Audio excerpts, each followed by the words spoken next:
বালুরঘাট বিধানসভা কেন্দ্রে ভোটের দিন পরিবারকে সঙ্গে নিয়ে ভোট দিলেন বিজেপি প্রার্থী বিদ্যুৎ কুমার রায়। 2 মেয়ে ও স্ত্রীকে নিয়ে ভোট কেন্দ্রে পৌঁছে সাধারণ ভোটারদের মতোই লাইনে দাঁড়িয়ে নিজের গণতান্ত্রিক অধিকার প্রয়োগ করেন তিনি। ভোট দেওয়ার পর সাংবাদিকদের মুখোমুখি হয়ে বিদ্যুৎবাবু জানান, এবারের নির্বাচনে রাজ্য জুড়ে পরিবর্তনের হাওয়া বইছে এবং পশ্চিমবঙ্গে বিজেপি সরকার গঠন করবে বলে তিনি আশাবাদী। ভোটারদের উৎসাহ ও অংশগ্রহণে তিনি সন্তোষ প্রকাশ করেন। শান্তিপূর্ণ পরিবেশে ভোট গ্রহণ প্রক্রিয়া সম্পন্ন হবে বলেও আশা ব্যক্ত করেন বিজেপি প্রার্থী। নাগরিকদের সবচাইতে বড় অধিকার, গণতান্ত্রিক অধিকার, ভোট দান, ভোট প্রয়োগ করা, সেটা আমি করলাম। আমি তো নিজেই একজন ক্যান্ডিডেট ভারতীয় জনতা পার্টির বালুরঘাট বিধানসভায়।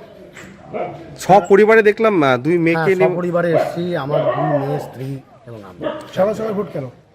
সকাল সকাল ভোট এই কারণেই যে আজকে আমার বিভিন্ন জায়গায়, বিভিন্ন বুথে, বিভিন্ন গ্রামে ছুটতে হবে। ভোট কিভাবে হচ্ছে, কোথায় কেমন হচ্ছে, সুবিধা অসুবিধা দেখতে হবে। সেই কারণে আমি সকালে ভোট দিয়ে বেরিয়ে যাব। বালুরঘাট থেকে রিপন ভৌমিকের প্রতিবেদন, নিউজ টুডে।